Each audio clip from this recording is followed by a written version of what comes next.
Welcome to Beyond the Handbook, where we take a case-by-case basis and turn that into something slightly more organized. I'm your host, Chris Scott, and I'm your sommelier on this journey into employment law. This podcast is brought to you by Thomas & Hafer, LLP, and it's for informational and educational purposes only. This is not legal advice. Listening does not create an attorney-client relationship. Laws vary by state. Please consult qualified counsel for advice in your situation.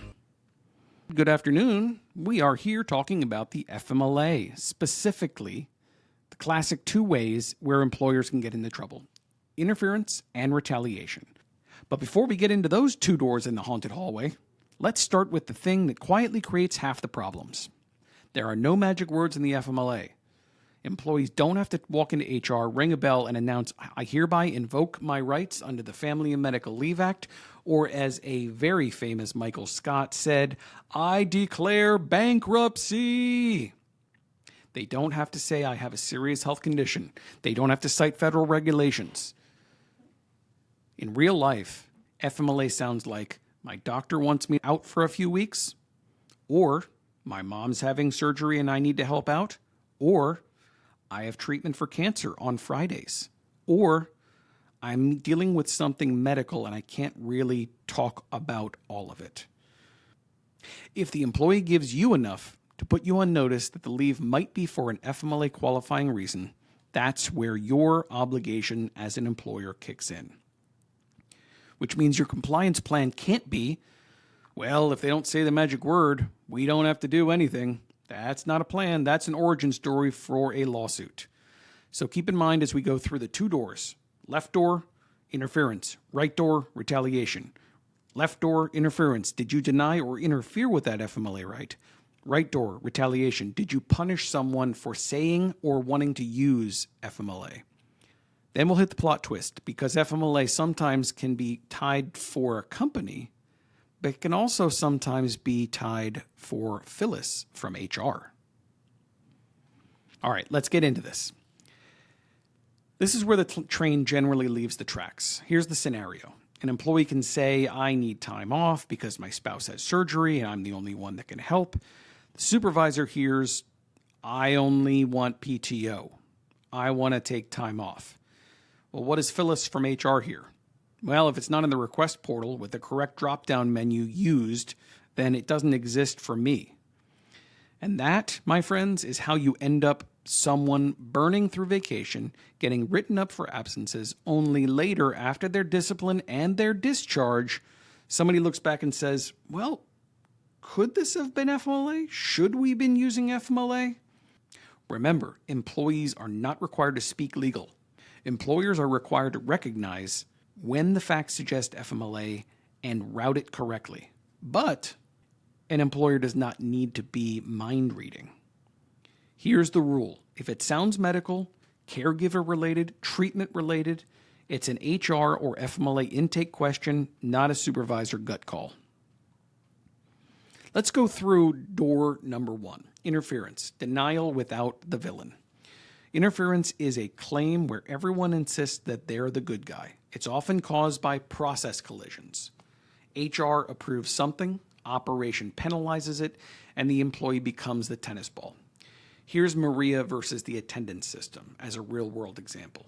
Maria has intermittent leave approved. She gets migraines, flare-ups, treatments, things that come and go. She does what she's supposed to do. HR has the paperwork.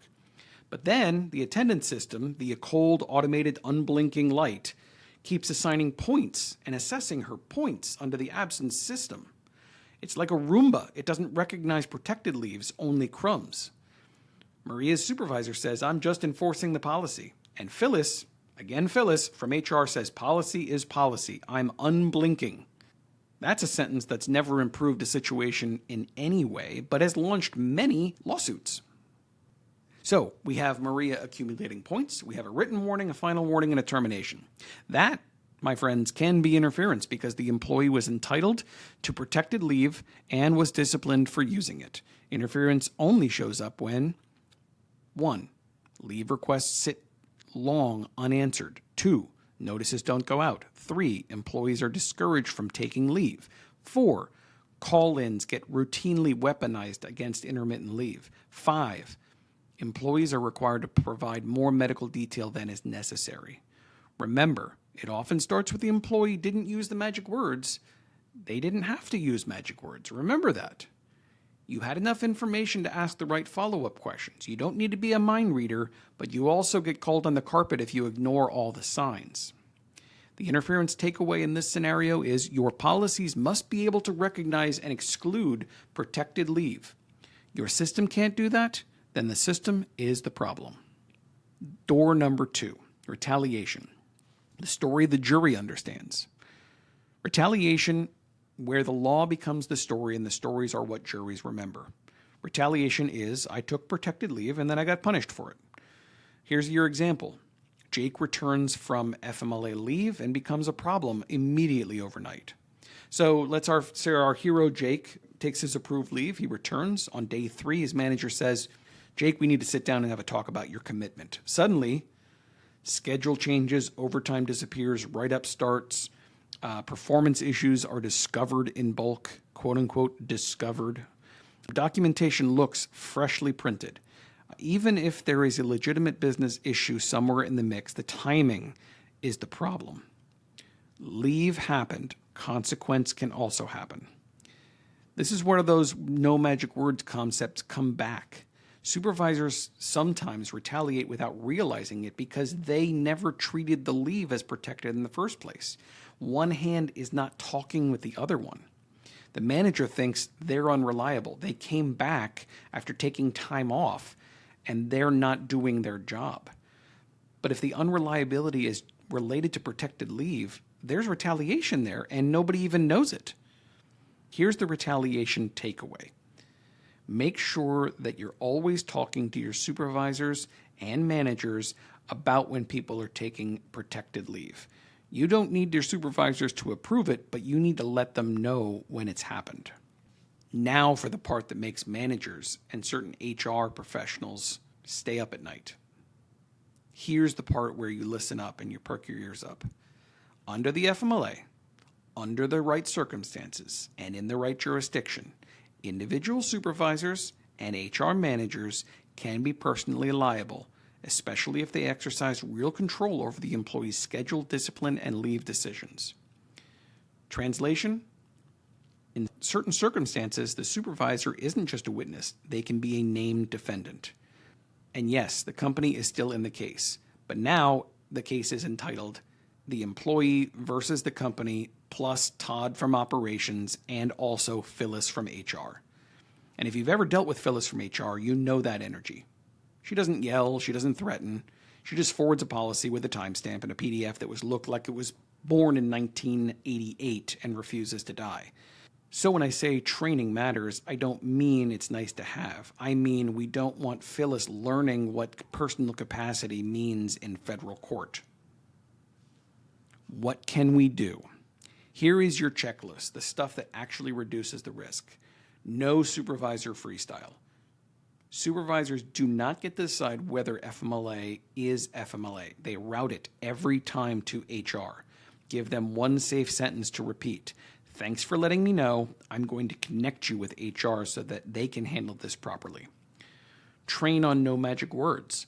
Your supervisors, your managers need to understand the employees do not have to say the words FMLA or Family Medical Leave Act or serious health condition.